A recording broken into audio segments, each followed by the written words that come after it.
ओम नमो भगवते वासुदेवाय। ओम श्री बृहस्पति नमः।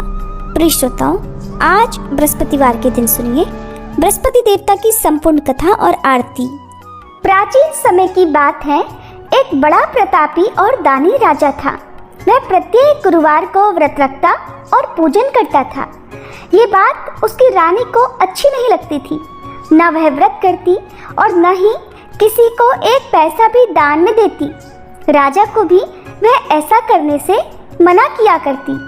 एक समय की बात है कि राजा शिकार खेलने वन को चले गए। घर पर रानी और दासी थी। उसी समय गुरु बृहस्पति साधु का रूप धारण कर राजा के दरवाजे पर भिक्षा मांगने आए। साधु ने रानी से भिक्षा मांगी तो वह कहने लगी, हे साधु महाराज, मैं इस दान और पुण्य से तंग आ गई हूँ। आप कोई ऐसा उपाय बताएं जिससे ये सारा धन नष्ट हो जाए और मैं आराम से रह सकूं। साधु रूपी बृहस्पति देव ने कहा, हे देवी, तुम बड़ी विचित्र हो। संतान और धन से भी कोई दुखी होता है। अगर तुम्हारे पास धन अधिक है तो इसे शुभ कार्यों में लगाओ जिससे तुम्हारे दोनों लोग सुधरें। परंतु साधु की इन बातों से रानी खुश नहीं हुई। उसने कहा, मुझे ऐसे धन की आवश्यकता नहीं जिसे मैं अन्य लोगों को दान दूं और जिसको संभालने में ही मेरा सारा समय नष्ट हो जाए। साधु ने कहा, यदि तुम्हारी ऐसी ही इच्छा है तो जैसा मैं तुम्हें बताता हूँ तुम वैसा ही करना। बृहस्पतिवार के दिन घर को गोबर से लीपना, अपने केशों को पीली मिट्टी से धोना, केशों को धोते समय स्नान करना और राजा से दाढ़ी बनवाने को कहना, भोजन में मांस मदिरा खाना, कपड़ा धोबी के यहाँ धुलने डालना। इस प्रकार 7 बृहस्पतिवार करने से तुम्हारा सारा धन नष्ट हो जाएगा। ऐसा कहकर साधु बने बृहस्पति देव अंतर्ध्यान हो गए। फिर साधु के कहे अनुसार करते हुए रानी को केवल 3 बृहस्पतिवार ही बीते थे कि उसकी समस्त धन संपत्ति नष्ट हो गई। भोजन के लिए परिवार तरसने लगा। एक दिन राजा रानी से बोला, हे रानी, तुम यहीं रहो, मैं दूसरे देश को जाता हूँ क्योंकि यहाँ पर मुझे सभी जानते हैं, इसलिए मैं यहाँ कोई छोटा कार्य नहीं कर सकता। ऐसा कहकर राजा परदेश चला गया। वहाँ वह जंगल से लकड़ी काट कर लाता और शहर में बेचता। इस तरह वह अपना जीवन व्यतीत करने लगा। इधर राजा के बिना रानी और दासी दुखी रहने लगी। एक समय जब रानी और दासियों को 7 दिन बिना भोजन के रहना पड़ा तो रानी ने अपनी दासी से कहा, हे दासी, पास ही के नगर में मेरी बहन रहती है। वह बड़ी धनवान है। तू उसके पास जा और कुछ ले आ ताकि थोड़ी बहुत गुजर बसर हो जाए। दासी रानी की बहन के पास गई। उस दिन बृहस्पतिवार था। रानी की बहन उस समय बृहस्पतिवार की कथा सुन रही थी। दासी ने रानी की बहन को अपनी रानी का संदेश दिया, लेकिन रानी की बहन ने कोई उत्तर नहीं दिया। जब दासी को रानी की बहन से कोई उत्तर नहीं मिला तो वह बहुत दुखी हुई। उसे क्रोध भी आया। दासी ने वापस आकर रानी को सारी बात बता दी। सुनकर रानी ने अपने भाग्य को कोसा। उधर रानी की बहन ने सोचा कि मेरी बहन की दासी आई थी, परंतु मैं उससे नहीं बोली, इससे वह बहुत दुखी हुई होगी। कथा सुनकर और पूजन समाप्त कर वह अपनी बहन के घर गई और कहने लगी, हे बहन, मैं बृहस्पतिवार का व्रत कर रही थी। तुम्हारी दासी गई थी, परंतु जब तक कथा होती है तब तक न उठते हैं और न बोलते हैं, इसलिए मैं नहीं बोली। कहो दासी क्यों गई थी? रानी बोली, बहन, हमारे घर अनाज नहीं था। ऐसा कहते कहते रानी की आंखें भर आई। उसने दासियों समेत भूखा रहने की बात भी अपनी बहन को बता दी। रानी की बहन बोली, बहन देखो, बृहस्पति देव सबकी मनोकामना पूर्ण करते हैं। देखो, शायद तुम्हारे घर में अनाज रखा हो। ये सुनकर दासी घर के भीतर गई तो वहां उसे एक घड़ा अनाज का भरा मिल गया। उसे बड़ी हैरानी हुई क्योंकि उसने एक एक बर्तन देख लिया था। उसने बाहर आकर रानी को बताया। दासी रानी से कहने लगी, हे रानी, जब हमको अन्न नहीं मिलता तो हम व्रत ही तो करते हैं, इसलिए क्यों ना इनसे व्रत की कथा और विधि पूछ ली जाए। हम भी व्रत किया करेंगे। दासी के कहने पर रानी ने अपनी बहन से बृहस्पतिवार व्रत के बारे में पूछा। उसकी बहन ने बताया, बृहस्पतिवार के व्रत में चने की दाल और मुनक्का से विष्णु भगवान का केले की जड़ में पूजन करें और दीपक जलाएं, पीला भोजन करें और कथा सुने। इससे गुरु भगवान बृहस्पति प्रसन्न होते हैं, समस्त मनोकामनाएं पूर्ण करते हैं। फिर व्रत और पूजन की विधि बताकर रानी की बहन अपने घर लौट गई।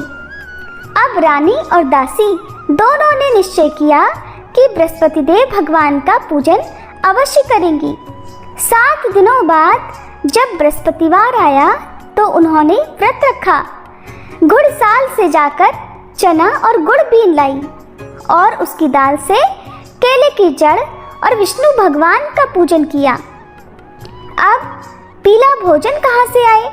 दोनों बड़ी दुखी हुई, परंतु उन्होंने व्रत किया था, इसलिए बृहस्पति देव भगवान प्रसन्न थे।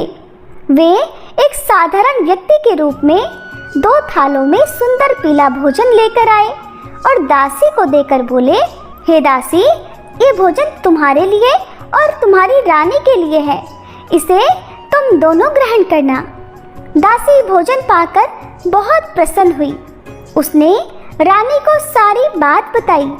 उसके बाद से वे प्रत्येक बृहस्पतिवार को बृहस्पति देव का व्रत और पूजन करने लगी। बृहस्पति भगवान की कृपा से उनके पास धन हो गया, परंतु अब रानी फिर पहले की तरह आलस्य करने लगी। तब दासी बोली, देखो रानी, तुम पहले भी इसी प्रकार आलस्य करती थी। तुम्हें धन के रखने में कष्ट होता था, इसी कारण सभी धन नष्ट हो गया। अब बृहस्पति देव की कृपा से हमें धन मिला है तो फिर तुम्हें आलस्य होता है। बड़ी मुश्किलों के बाद हमने ये धन पाया है, इसलिए हमें दान पुण्य करना चाहिए। अब तुम भूखे मनुष्यों को भोजन कराओ, प्याऊ लगवाओ, ब्राह्मणों को दान दो, कुआं, तालाब, बावड़ी आदि का निर्माण करवाओ, मंदिर पाठशाला बनवाकर ज्ञान दान दो, कुंवारी कन्याओं का विवाह करवाओ, अर्थात धन को शुभ कार्यों में खर्च करो, जिससे तुम्हारे कुल का यश बढ़े और स्वर्ग प्राप्त हो और पितर प्रसन्न हो। दासी की बात मानकर रानी शुभ कर्म करने लगी। उसका यश फैलने लगा। एक दिन रानी और दासी आपस में विचार करने लगी कि न जाने राजा किस दशा में होंगे। उनकी कोई खोज खबर भी नहीं है। उन्होंने श्रद्धा पूर्वक बृहस्पति भगवान से प्रार्थना की कि राजा जहाँ कहीं भी हो शीघ्र वापस आ जाए। उधर राजा परदेश में बहुत दुखी रहने लगा। वह प्रतिदिन जंगल से लकड़ी बीन कर लाता और उसे शहर में बेचकर अपने दुखी जीवन को बड़ी कठिनाई से व्यतीत करता। एक दिन दुखी होकर अपनी पुरानी बातों को याद करके वह रोने लगा और उदास हो गया। ठीक उसी समय राजा के पास बृहस्पति देव साधु के वेश में आकर बोले, हे लकड़हारे, तुम इस सुनसान जंगल में किस चिंता में बैठे हो, मुझे बताओ। ये सुन राजा के नेत्रों में जल भर आया। साधु की वंदना कर राजा ने संपूर्ण वृतांत सुना दिया। महात्मा दयालु होते हैं। वे राजा से बोले, हे राजा, तुम्हारी पत्नी ने बृहस्पति देव के प्रति अपराध किया था, जिसके कारण तुम्हारी ये दशा हुई। अब तुम किसी प्रकार की चिंता मत करो, भगवान तुम्हें पहले से अधिक धन देंगे। देखो, तुम्हारी पत्नी ने बृहस्पतिवार का व्रत प्रारंभ कर दिया है।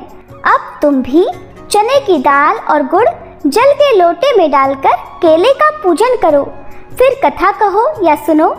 बृहस्पति भगवान तुम्हारी सब कामनाओं को पूर्ण करेंगे। साधु की बात सुनकर राजा बोला, हे प्रभु, लकड़ी बेचकर इतना धन नहीं बचता जिससे भोजन करने के बाद मैं कुछ बचा सकूं, और मैंने रात्रि में अपनी रानी को व्याकुल देखा है। मेरे पास कोई साधन नहीं जिससे इसका समाचार जान सकूं। फिर मैं बृहस्पति देव की क्या कहानी कहूँ, ये भी मुझको मालूम नहीं है। साधु ने कहा, हे राजा, मन में बृहस्पति भगवान के पूजन व्रत का निश्चय करो, वे स्वयं तुम्हारे लिए कोई रास्ता बना देंगे। बृहस्पतिवार के दिन तुम रोजाना की तरह लकड़ियां लेकर शहर में जाना। तुम्हें रोज से 2 गुना धन प्राप्त होगा, जिससे तुम भली भांति भोजन कर लोगे और बृहस्पति देव की पूजा का सामान भी आ जाएगा। जो तुमने बृहस्पतिवार की कहानी के बारे में पूछा है वह इस प्रकार है। बृहस्पति देव की कहानी। सभी प्रेम से बोलिए बृहस्पति भगवान की जय। प्राचीन काल में एक बहुत ही निर्धन ब्राह्मण था। उसकी कोई संतान नहीं थी।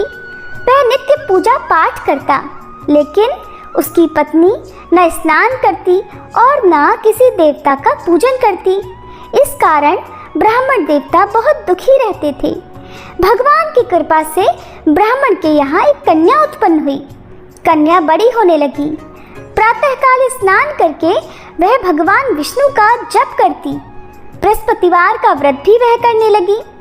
पूजा पाठ समाप्त कर पाठशाला जाती तो अपनी मुट्ठी में जौ भरकर ले जाती और पाठशाला जाने के मार्ग में डालती जाती। लौटते समय वही जौ सोने के हो जाते तो उनको बीनकर घर ले आती। एक दिन वह बालिका सूप में उन सोने के जौ को फटककर साफ कर रही थी कि तभी उसकी माँ ने देख लिया और कहा, हे बेटी, सोने के जौ को फटकने के लिए सोने का सूप भी तो होना चाहिए। दूसरे दिन गुरुवार था।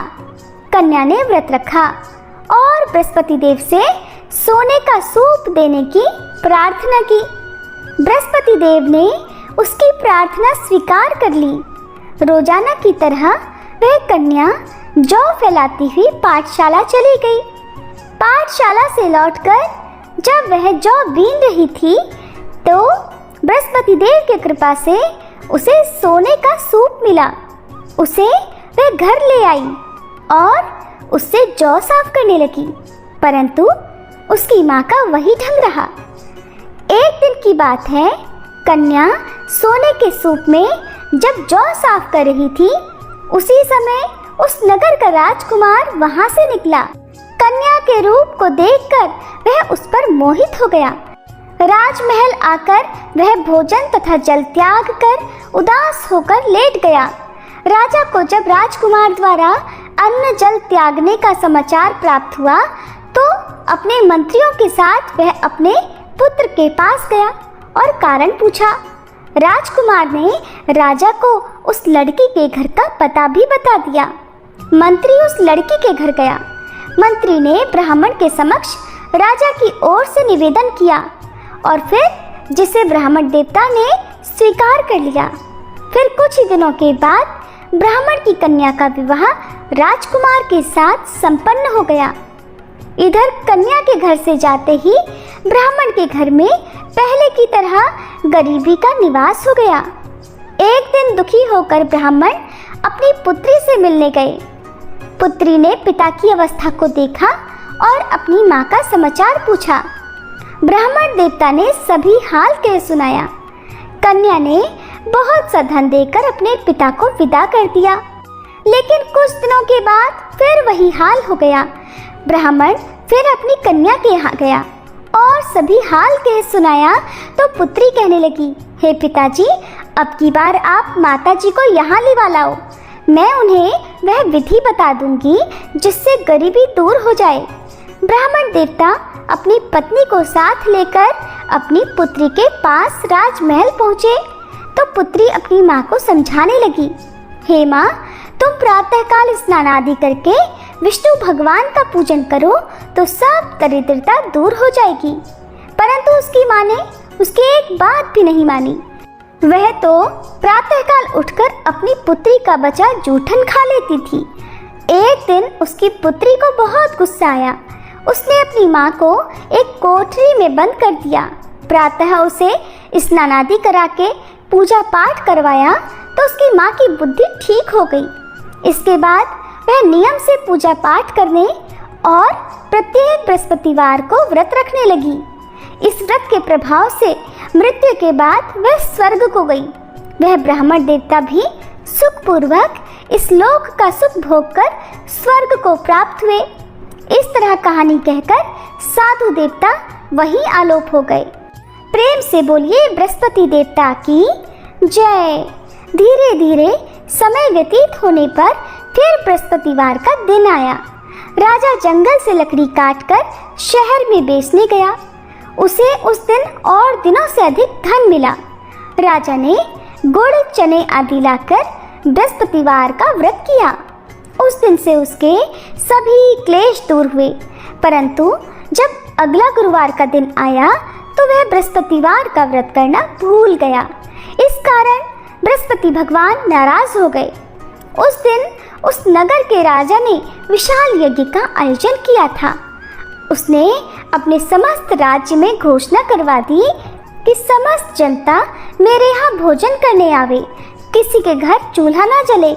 जो इस आज्ञा को नहीं मानेगा उसको फांसी की सजा दी जाएगी। राजा की आज्ञा अनुसार राज्य के सभी लोग राजा के भोज में सम्मिलित हुए, लेकिन लकड़हारा कुछ देर से पहुंचा, इसलिए राजा उसको अपने साथ महल में ले गए। जब राजा लकड़हारे को भोजन करा रहे थे तो रानी की दृष्टि उस खूंटी पर पड़ी जिस पर उसका हार लटका हुआ था। उसे हार खूंटी पर लटका दिखाई नहीं दिया।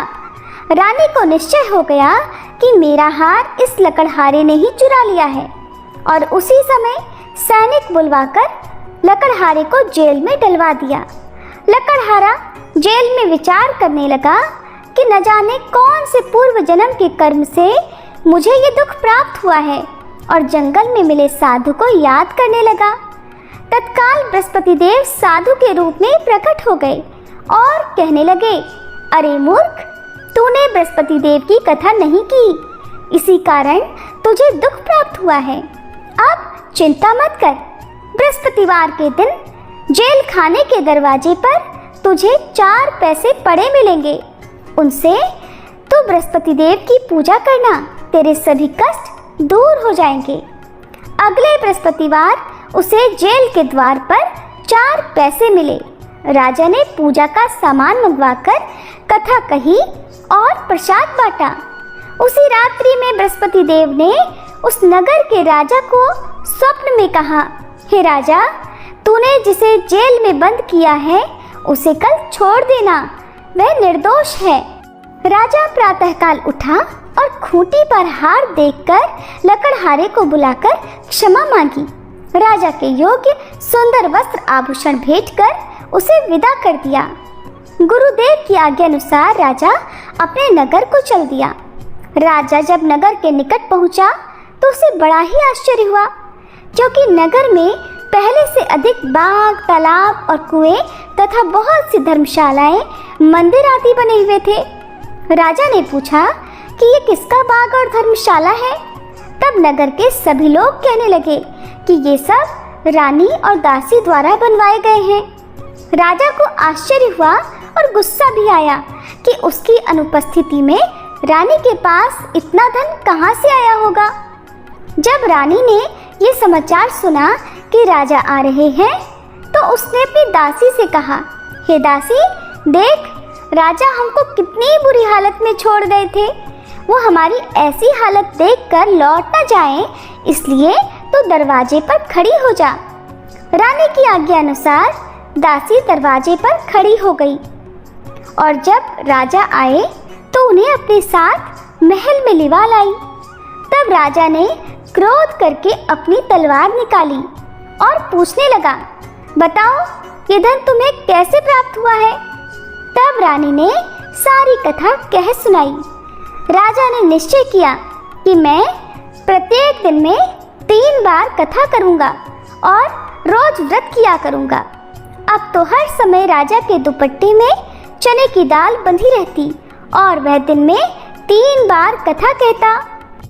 एक दिन राजा ने विचार किया कि चलो अपनी बहन के यहाँ हो आऊं। इस तरह का निश्चय कर राजा घोड़े पर सवार हो अपनी बहन के यहाँ चल दिया।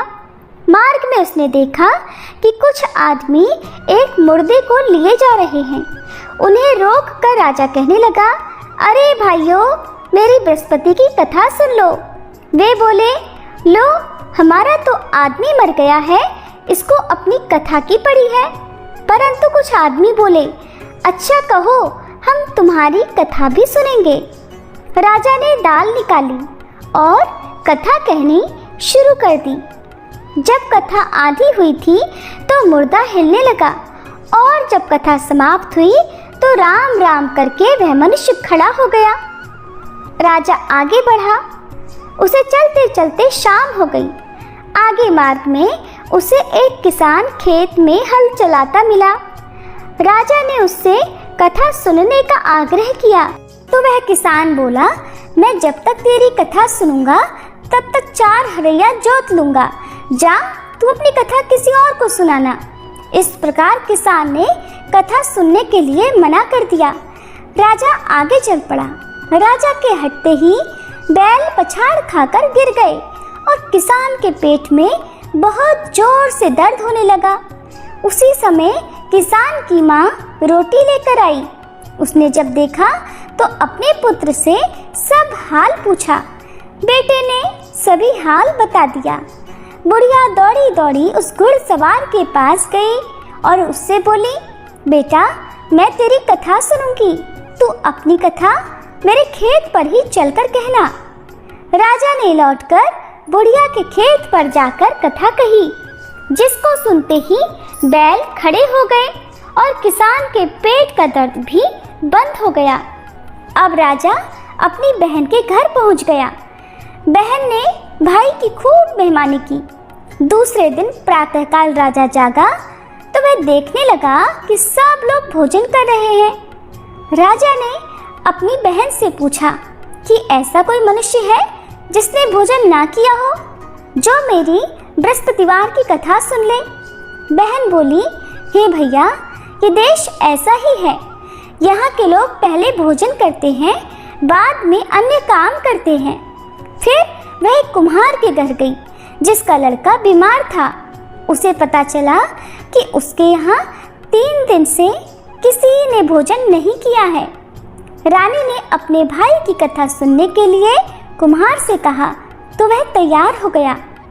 राजा ने जाकर बृहस्पतिवार की कथा कही, जिसको सुनकर उसका लड़का ठीक हो गया। अब तो राजा की प्रशंसा होने लगी। एक दिन राजा ने अपनी बहन से कहा, हे बहन, मैं अब अपने घर जाऊंगा, तुम भी तैयार हो जाओ। राजा की बहन ने अपनी सास से अपने भाई के साथ जाने की आज्ञा मांगी। सास बोली, चली जा, परंतु अपने लड़कों को मत ले जाना, क्योंकि तेरे भाई के कोई संतान नहीं होती है। बहन ने अपने भाई से कहा, हे भैया, मैं तो चलूंगी, परंतु कोई बालक नहीं जाएगा। तब राजा बोला, जब कोई बालक नहीं जाएगा तब तुम भी जाकर क्या करोगी। अब राजा अपनी बहन को भी छोड़कर दुखी मन से अपने नगर को लौट आया। राजा ने अपनी रानी से आकर सारी बात बताई और बिना भोजन किए वह शैया पर लेट गया। रानी बोली, हे प्रभु, बृहस्पति देव ने हमें सब कुछ दिया है, वे हमें संतान भी अवश्य देंगे। और उसी रात बृहस्पति देव ने राजा को स्वप्न में कहा, हे राजा, उठ, सभी सोच त्याग दे, तेरी रानी गर्भवती है। राजा को ये जानकर बड़ी प्रसन्नता हुई और फिर 9वें महीने रानी के गर्भ से एक सुंदर पुत्र पैदा हुआ। तब राजा बोला, हे रानी, स्त्री बिना भोजन के रह सकती है, परंतु बिना कहे नहीं रह सकती। जब मेरी बहन आए तब तुम उससे कुछ मत कहना। रानी ने हाँ कर दी। जब राजा की बहन ने ये शुभ समाचार सुना तो वह बड़ी खुश हुई और बधाई लेकर अपने भाई के यहाँ आई। रानी ने तब उसे आने का उल्हाना दिया। तब बहन बोली, भाभी अगर मैं इस प्रकार ना कहती तो तुम्हारे घर संतान कैसे होती। बृहस्पति देव सभी की कामनाएं पूर्ण करते हैं। जो सद्भावना पूर्वक बृहस्पतिवार का व्रत करता है और कथा पढ़ता है अथवा सुनता है और दूसरों को सुनाता है, बृहस्पति देव उनकी सभी मनोकामनाएं पूर्ण करते हैं, उनकी सदैव रक्षा करते हैं। जो संसार में सद्भावना से गुरुदेव का पूजन और व्रत सच्चे हृदय से करते हैं, जैसी सच्ची भावना से रानी और राजा ने बृहस्पति देव की कथा का गुणगान किया तो उनकी सभी इच्छाएं बृहस्पति देव ने पूर्ण की। इसलिए अनजाने में भी बृहस्पति देव की कभी उपेक्षा ना करें। ऐसा करने से सुख शांति नष्ट हो जाती है। इसलिए सभी को कथा सुनने के बाद प्रसाद लेकर जाना चाहिए और हृदय से बृहस्पति देव का मनन करते हुए जयकारा बोलना चाहिए। प्रेम से बोलिए, बृहस्पति देव की जय। ओम जय बृहस्पति देवा, स्वामी जय बृहस्पति देवा। छिन छिन भोग लगाऊं, कदली फल मेवा। ओम जय बृहस्पति देवा। तुम पूर्ण परमात्मा, तुम अंतर्यामी, स्वामी तुम अंतर्यामी।